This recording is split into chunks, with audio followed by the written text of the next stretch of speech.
23.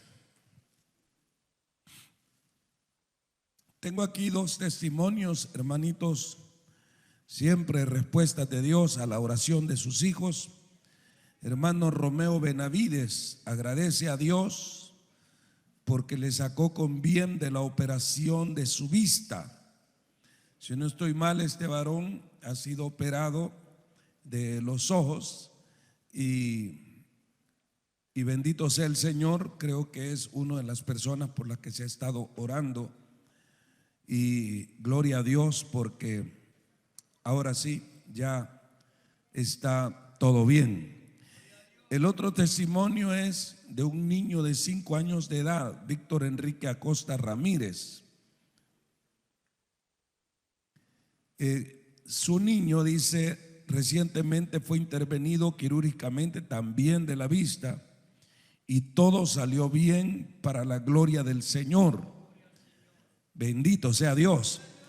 Estos testimonios, hermanos, hablan de una intervención quirúrgica, de una operación. Y alguien puede decir, pues entonces fueron los médicos, no fue Dios. Es Dios el que hace todas las cosas. Y la ciencia médica Dios la ha puesto a nuestro alcance para que también a través de ella el Señor actúa. Así es que siempre le damos la gloria a Dios, ¿verdad, hermanos?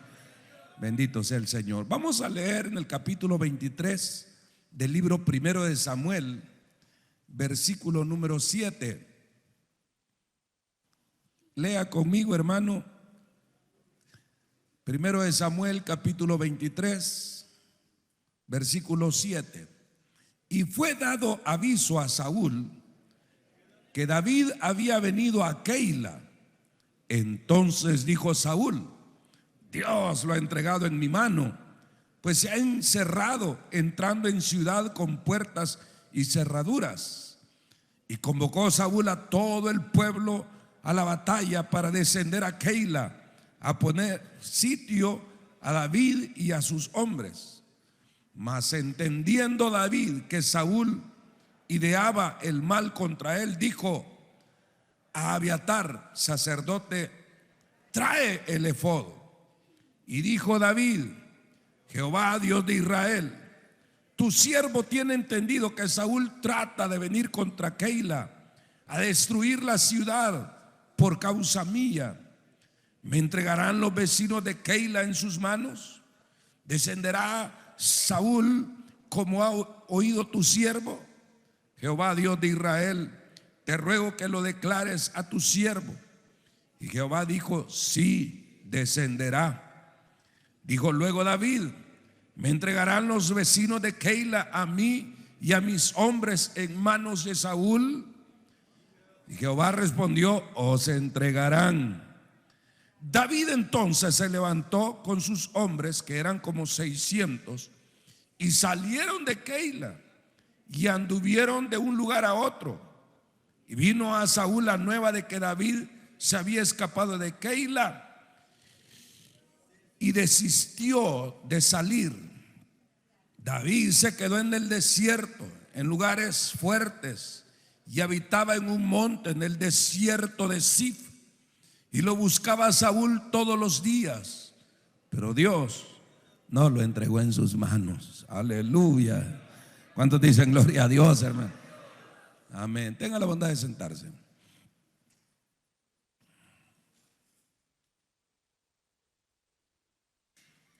No hay problema, hijo. Sí, fíjate que los he perdido. Sí, los he perdido. No los tengo. Gracias. Aleluya. El tema que quisiera que hablemos esta mañana es en sus manos. Ese es el tema. En sus manos estamos. Hace un tiempo leí una ilustración de alguien que agarró un animalito en sus manos y juntó las manos y le dijo a otra persona que está poniéndose sus manos detrás, le dijo: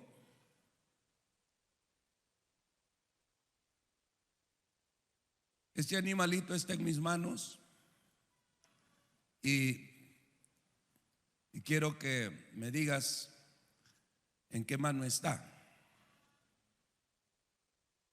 De ti depende que yo lo mate. Si me dices en qué mano está, no lo mato. Y si no me puedes decir nada, entonces lo mato. ¿Dónde está?, le dijo. Y la respuesta del sabio fue: en tus manos está.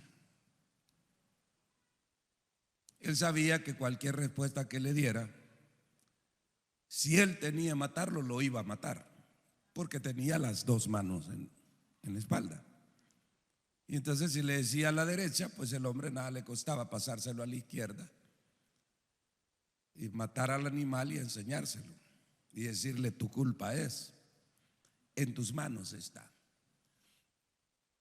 Algo que nosotros todos los creyentes debemos de entender es que en las manos de Dios estamos. Jesucristo lo dijo claramente: mis ovejas están en mis manos y de mis manos nadie las va a arrebatar. Esta porción que leemos, este capítulo 23, ilustra la importancia que tiene el que nunca nos olvidemos que en las manos de Dios estamos. Porque ¿qué implica estar en las manos de Dios? Veámoslo. Este capítulo nos habla de cómo David, estando en el desierto con sus 400 hombres, se enteró de que los filisteos estaban atacando una ciudad pequeña llamada Keila. Bueno, por pequeña que fuera la ciudad, el asunto es que allá había, y si los filisteos estaban atacando, robándole sus alimentos y todo, allí iba a haber mortandad también. Decíamos la semana anterior de que David pudo haber pensado: bueno, ese no es mi problema. Si a quien le toca proteger a la nación, no solo a una ciudad, es a Saúl. Saúl es el rey. Yo escondiéndome de Saúl ando. Sin embargo, David no pensó así, sino que David tomó como suyo el problema. Eso se llama amor. Una de las características de los que están en las manos del Señor es que aman a su prójimo. Oyó lo que dije, ¿verdad? Amamos a nuestro prójimo. Entonces David se dispuso, a pesar de que sus mismos soldados le dijeron de que era peligroso, porque al ir a pelear contra los filisteos en Keila, se estaba exponiendo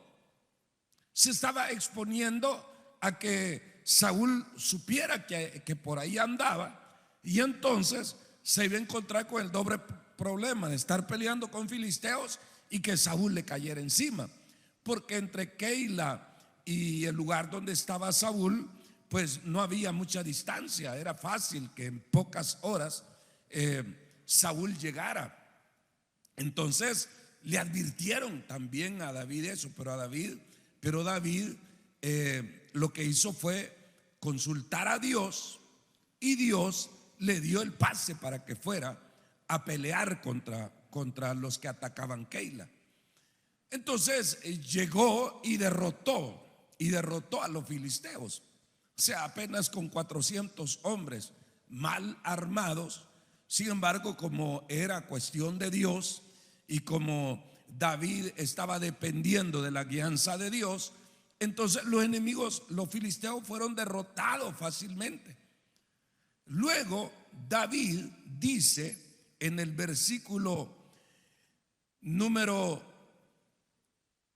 7 que le avisaron a Saúl que David había venido a Keila. O sea, exactamente lo que le habían dicho ya a David antes de que si Saúl se daba cuenta, estaba fácil que viniera a atacarlo. Y entonces, efectivamente, Saúl se dispuso a atacar a David. Pero a mí me llama la atención en el versículo 7, para ir por partes, que dice que Saúl pensó: Dios lo ha entregado en mi mano. Dios lo ha entregado en mi mano. Mire quién está hablando. Saúl, el rebelde, el necio, el que incluso quiere hacerla de asesino, matando a un hombre inocente que no le ha hecho nada. Ese criminal está diciendo: Dios me está bendiciendo, Dios me está entregando a David en mis manos. Este cometió el clásico, típico error de muchos que piensan de que si alguien es enemigo de ellos, pues Dios también lo va a tener, a ese alguien lo va a tener como enemigo, sin importar su conducta. Oiga, aún entre nosotros los cristianos, lamentablemente, a veces se dan desacuerdos. ¿Cierto o no es cierto? ¿Cierto o no es cierto? Y entonces esperamos que Dios tome partido y diga: bueno, el hermano y la hermana, entonces, no, yo voy a, si él está enojado con ella o él está enojado con aquel otro, pues entonces yo la voy a agarrar con el otro también. Momento, Dios es bueno, y Dios entre sus hijos lo que va a hacer es ponerlos quietos a los dos. No sé si me entienden lo que estoy diciendo. Sí, es que no es así. Este impío, porque como impío andaba, Saúl piensa de que Dios ha hecho esa bendición, que lo ha encerrado en Keila. Aquí hay otro detalle. Dios le dijo a David que fuera a pelear por Keila, pero no le dijo que ahí se quedara. Ojo, los que estamos en las manos de Dios debemos de entender que cada paso que damos debemos de tener cuidado de estar en la voluntad de Dios. ¿Qué se quedó haciendo en Keila? No tenía nada que hacer ahí.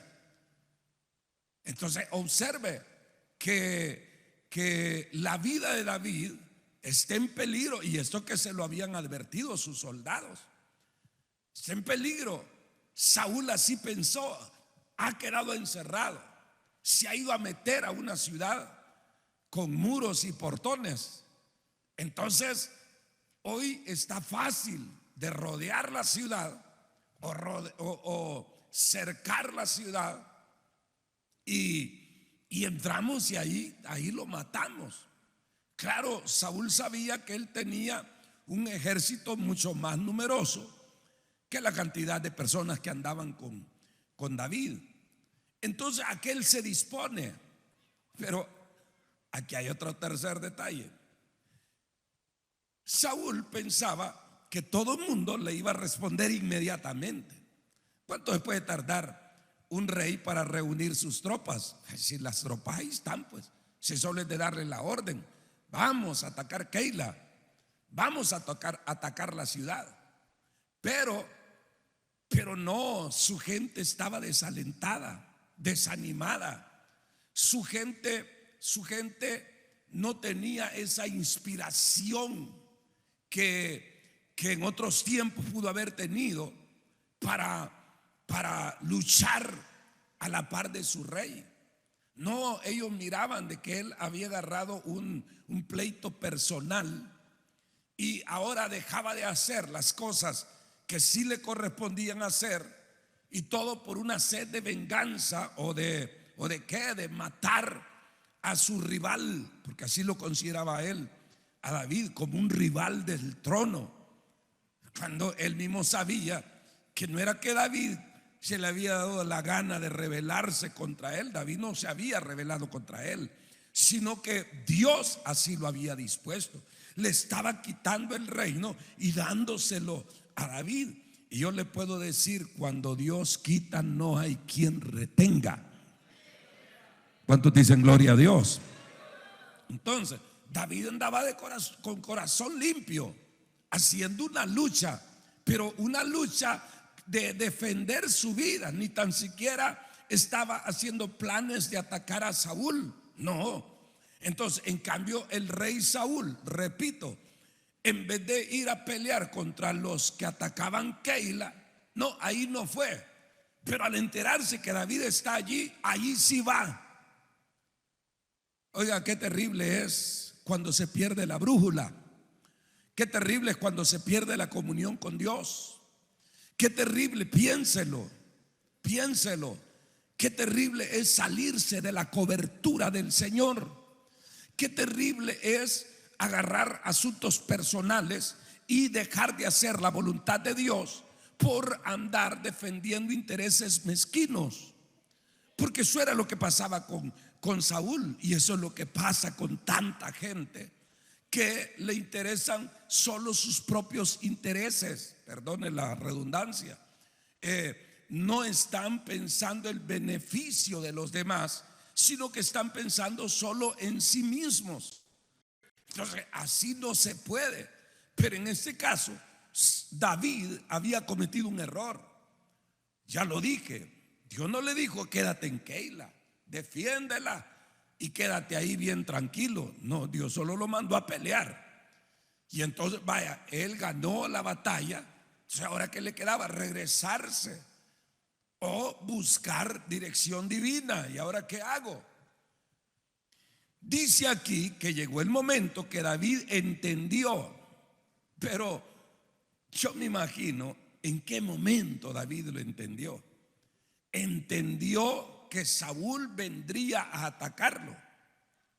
¿Quién se lo dijo? Es posible que alguien le haya dicho, oye, allá con Saúl se oyen tambores de guerra. Es posible. Pero a mí me gusta pensar de que en todo está el Señor. Que si alguien le llegó a avisar de alguna manera, pues aún ahí está el Señor protegiendo a su siervo, a su ungido, a su rey. Y entonces aquel David se da cuenta de su error. Bueno, es que de veras, ¿yo qué estoy haciendo aquí? Pero no sale corriendo. Esto es lo lindo. Observar cómo el que es de Dios comete errores, pero tarde o temprano se da cuenta de su error y corrige. ¿Cuántos dicen gloria a Dios? ¿En qué forma corrige David ahora? En que lo leíamos, en que David no sale corriendo simplemente, muchachos, agarren las cosas y corran, que ahí viene Saúl con el tremendo ejército que tiene. No, sino que lo que hace es llamar al sacerdote, aleluya, buscar consejería, aleluya, buscar al hombre de Dios que le puede hablar en el nombre del Señor. Dice que allí estaba el sacerdote y dice el versículo número 9, le dijo a Abiatar, trae el efod. El efod era parte de la vestimenta del sacerdote. Era como un chaleco que tenía sus bolsas, tenía un par de bolsas, y el sacerdote en esas dos bolsas una bolsa, tenía dos piedras, eran piedras las dos. Bolsa solo era uno. Y entonces a eso le llamaban, a esas piedras le llamaban el Urim y Tumim. El Urim con M y Tumim. En el Antiguo Testamento aparece mencionado varias veces, como en este caso. Era el sacerdote el único que tenía el sumo sacerdote el que tenía esas piedras. Entonces lo llama, trae el efod, le dice, y estando frente a él le dice, vaya, quiero preguntarle a Jehová. Versículo número 10. Y dijo David: Jehová, Dios de Israel, tu siervo tiene entendido que Saúl trata de venir contra Keila a destruir la ciudad por causa mía. Y aquí está la pregunta: ¿me entregarán los vecinos de Keila en sus manos? ¿Descenderá Saúl como ha oído tu siervo? Jehová, Dios de Israel, te ruego que lo declares a tu siervo. Y Jehová dijo: sí. Como él había dicho, tengo entendido que Saúl viene. Entonces Dios le contesta: sí, descenderá. ¿Cómo era la respuesta de Dios? No era voz audible, sino que el sacerdote lo que hacía era, oía la pregunta, invocaba el nombre de Jehová, se metía la mano en la bolsa y la piedra que salía, esa era la respuesta. Y entonces obviamente saca la piedra y dice sí. Entonces el sacerdote le contesta de una manera bien corta, simplemente le dice sí, porque eso es lo que dice la piedra. Y añade: descenderá. Te estoy contestando la primera que me dijiste, que si tú entendías que Saúl venía, sí, viene. Entonces vea el versículo número 11, perdón, el 12. Dijo luego David: ¿me entregarán los vecinos de Keila a mí y a mis hombres en manos de Saúl? Oiga, qué pregunta esta. No sé si usted nota. David está diciéndole: esta gente yo la he defendido. Esta gente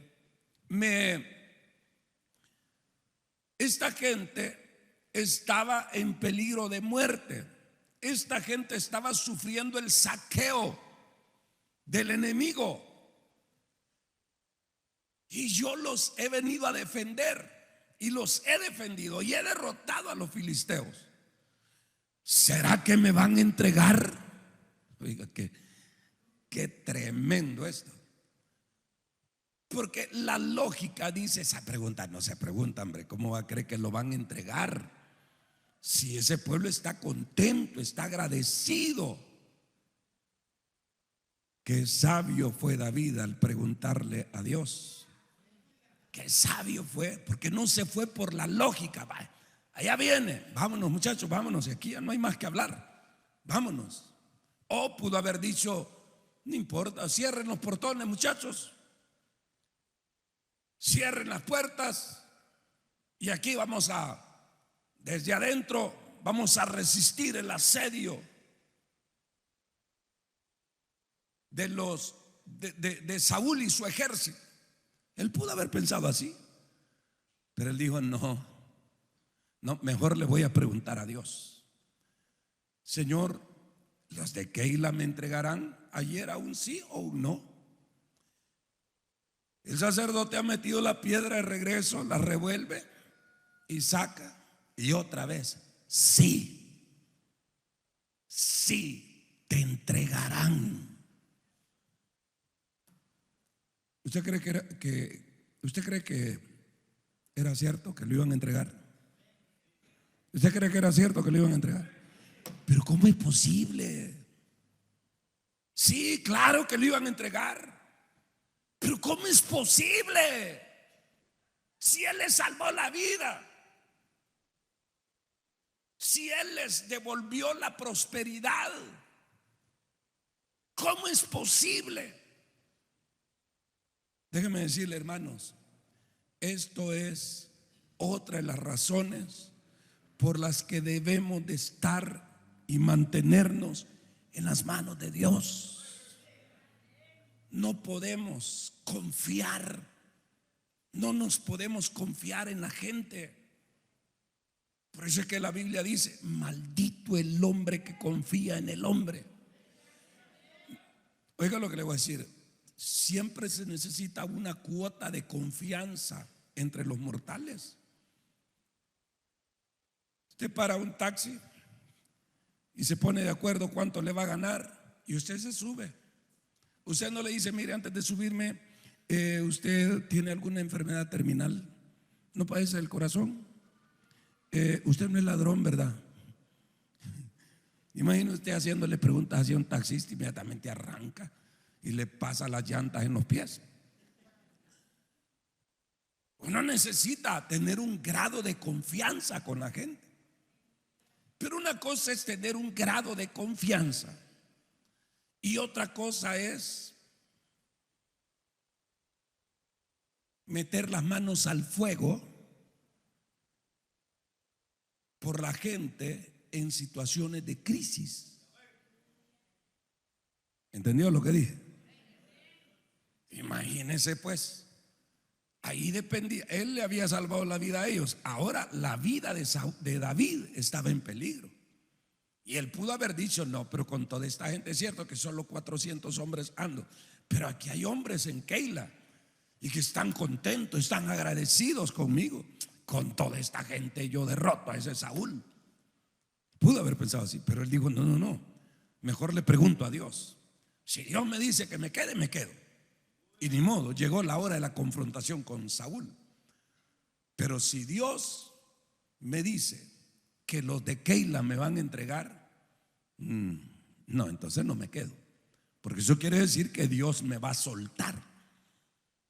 O sea, él no solo está pensando por el corazón de los de Keila, sino que ahí va implícito el que si estos me entregan es porque Dios me estaría entregando.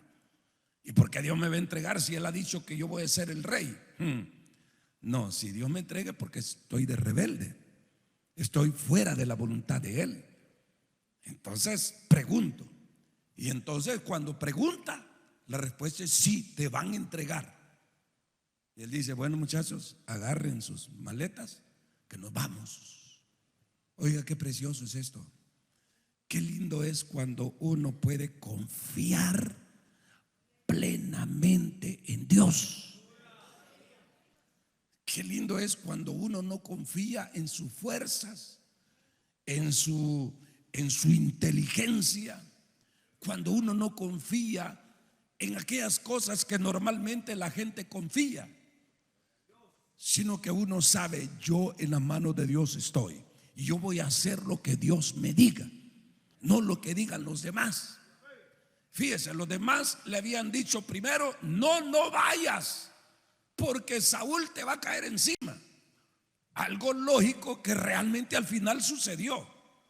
Pero él tenía una orden de parte de Dios: desciende, defiende a los de Keila. Entonces él, aunque aquello que le habían dicho era lógico y sucedió, sin embargo él le obedeció al Señor. Voy a decirlo de esta manera: se metió en problemas obedeciéndole a Dios. Y luego le sale la situación que le habían advertido. Entonces ahora él entiende que yo cometí un error, me quedé aquí, no me hubiera quedado aquí. Entonces ahí está, en eso se conoce el Hijo de Dios, en que corrige sus errores. Y lo otro es, él pudo haber dicho: pues que venga, que venga. Aquí yo para qué voy a estar huyendo toda la vida. No, hombre, yo me le voy a enfrentar a ese. Y si Dios ha dicho que yo voy a ser el rey, ese es el día de Saúl. Lo tengo que matar, porque Dios no miente. Entonces, a veces hasta las escrituras torcemos, tratando de hacer llegar las promesas y la palabra de Dios a nuestros caprichos. Por eso se lo estoy diciendo. David mejor renuncia a su error, consulta y le dicen que salga y se va. Pero eso no le suena a usted a cobardía. Ahí está la oportunidad de ver quién es quién. Hombre es aquel, hombre soy yo. Muchachos, ¿qué dicen? Aquí le hubieran dicho: David, lo que tú digas. Yo digo que podemos. De todas maneras, andar huyendo todo el tiempo. Vamos, muchachos. Pero qué feo que lo que llega es a decirle: muchachos, van a disculpar, recojan otra vez las cosas y nos vamos. 400 hombres. Yo le aseguro que más de algunos haber dicho: bueno, y David, ¿por qué? ¿Por qué es así? ¿Por qué no se anima? Si vencimos a los filisteos, ¿quién dice que no podemos vencer? Yo no sé si, porque la Biblia no lo dice, pero no sería raro, que nunca falta gente así, que alguien le haya dicho: mire, mi rey, perdóneme, perdona a David. Si eran familiares muchos de ellos: perdona a David, pero no entendemos, hombre. Si vencimos a los filisteos, ¿quién dice que no podemos vencer? Terminemos esto de una vez. ¿No cree usted que es humillante huir? Esto es huir. Pero ¿sabe por qué David también lo hizo? Bueno, por supuesto, Dios le dijo. Dios le dijo que ya venía aquel. Ahora, Dios no le dijo: huye. Pero ya le dije por qué David entendió que tenía que salir de ahí. David sabía que esa acción sonaba a ser cobarde. Es como cuando, ¿se acuerdan ustedes? Porque ustedes han de haber estado alguna vez en una situación así, especialmente cuando estábamos pequeños. ¿Se acuerdan cuando alguien venía y nos decía: ¿y qué pues? Y nos empujaba. Y empezaba la pacotilla que nunca faltaba. ¡Ey, López, te vas a dejar! ¡Ey, López, no sea cobarde! Pues por eso, dale duro. Y uno empezaba a agarrar. Sí, gracias por el sinónimo. Empezaba a entrar en calor uno. Mira, deja de estarme. No sabes con quién te estás metiendo. Y venían ya. Así es que me estaba amenazando. No, hombre, cálmate. ¡Ey, López! ¡Pam! El empujón. Ese es tremendo. Que le piquen el orgullo a uno. Pues David pasó por eso. David: nos vamos a humillar. Esto es humillante, huir. David sabía que al huir estaba salvando la vida de los de Keila. Porque en una batalla siempre van a haber muertos. ¿Y quiénes son los que más mueren? Los civiles. Los civiles. En una batalla, peor en una ciudad. Dice: no pregunte a los que pasamos por la experiencia de la dichosa guerra. ¿Quiénes son los que más murieron? Por supuesto que murieron soldados, murieron gente del otro lado, pero los que más murieron fueron civiles, que se miraban acorralados, de repente aparecían en medio de dos fuegos. Entonces David sabía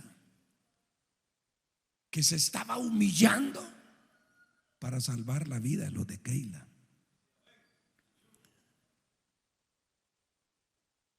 David tenía guianza de Dios.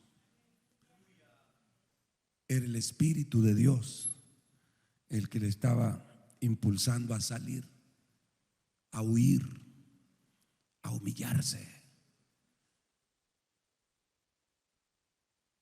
En esto, David representa a Cristo. Nuestra vida estaba en peligro de muerte eterna. No muerte física, sino de muerte eterna. Todos nosotros estábamos ya cocinados. Hiciéramos lo que hiciéramos, nada iba a funcionar. Dios había advertido que nadie podía pagar por su propia alma. Así estaba dicho en el libro de los Salmos. Isaías lo dijo también. Isaías dijo: aunque te laves con lejía. Jeremías: aunque te laves con lejía y amontones jabón sobre tu cabeza, la mancha del pecado permanece sobre ti. Eso lo decía todo. Pablo lo dijo de otra manera: por cuanto todos pecaron, están destituidos de la gloria de Dios. Todos. Entonces, pero para eso apareció Jesucristo, el Hijo de Dios, en esta tierra. Y por cierto, en la carne descendiente de David, por cierto. Para esto vino a esta tierra, para salvarnos. A buscar y a salvar he venido a los que se habían perdido, dijo él. ¿Y cómo lo hizo? ¿Cómo lo hizo? Filipenses capítulo 2 lo dice: se humilló a lo sumo, se humilló al máximo, se humilló, se humilló. ¿Cómo es posible que un rey instalado por Dios en su plan, ungido por Dios, en las manos de Dios, cómo es posible que huye como cobarde? No, no fue cobardía, pero eso es lo que parecía: un cobarde huyendo del que lo perseguía. ¿Cómo es posible? La gente decía: confió en Dios, decían de Jesús, confió en Dios, líbrele Dios. Si eres hijo de Dios, vamos, desciende de esa cruz y te creeremos. Pero allí eres un cobarde, y este es el que nos iba a libertar a nosotros. Todas esas eran las burlas, los vituperios que cayeron sobre mi Señor Jesucristo. Pero él sabía que era la única manera para salvarnos, para que ya no pereciéramos, porque de tal manera amó Dios al mundo que dio a su Hijo unigénito, para que todo aquel, oiga qué precio tan caro pagó, que es para que todo aquel que en él crea no se pierda, sino que tenga vida eterna. Precio absoluto, precio completo, precio total, carísimo precio, capaz de rescatar al peor mortal que se arrepiente. Dios lo rescata. Y por último, ¿me entregarán los de Keila? Sí, te entregarán. Entonces me quedo. Yo de alguna manera tengo que salir adelante, porque yo estoy destinado para ser rey. Me quedo, y los que mueran, ganado se lo tienen. Si ellos, y que se atrevan a levantar la mano contra mí, sé que tengo mis soldados.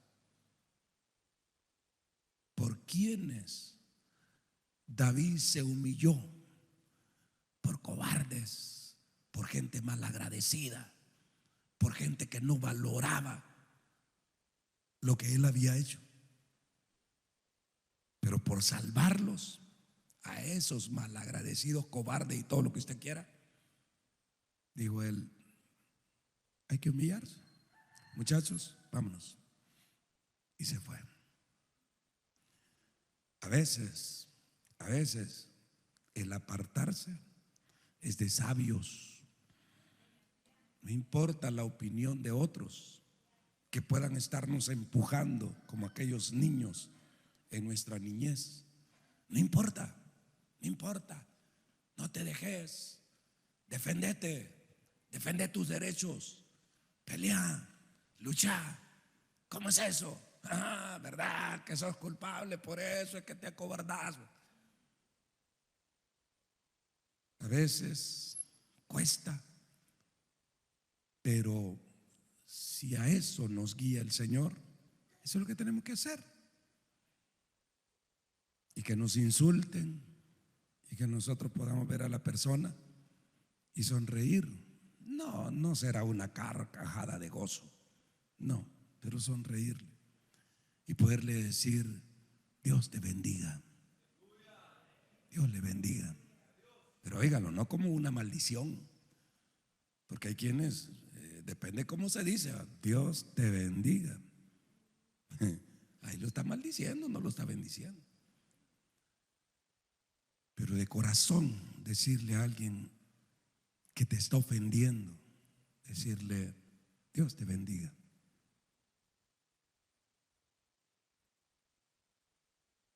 Y sabemos que sonará hipócrita, porque entre más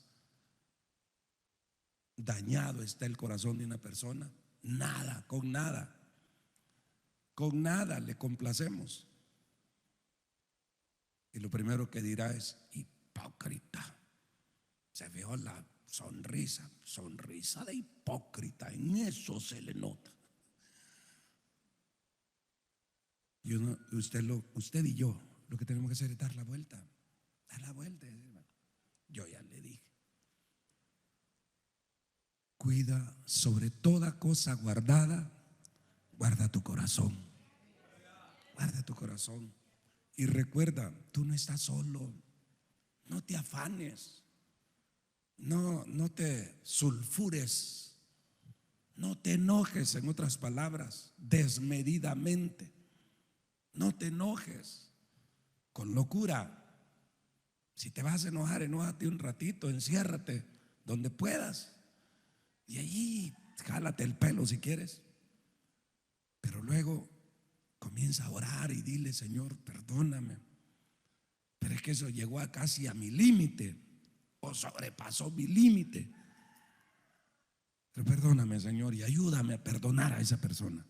Mire, el mejor antídoto para no sentirse más mal con una persona es pedirle a Dios por esa persona, pero no pedirle que la mate ni que le caiga un rayo, sino lo contrario: Señor, perdónala, perdónale.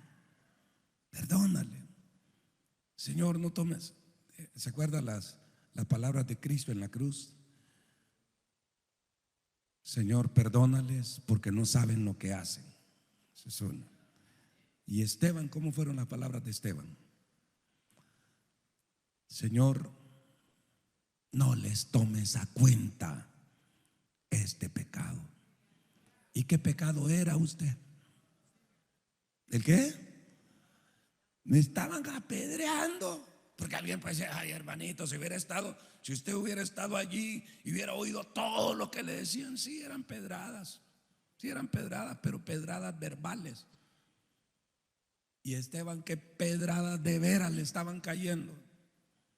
Y pudo decir: no les tomes a cuenta este pecado. En otras palabras: Señor, yo los perdono. Perdónalos tú, Señor. Ay, hermano, hasta ahí no llego. No, tú solo no, pero tú tienes el Espíritu Santo. Y el Espíritu Santo que estaba en Esteban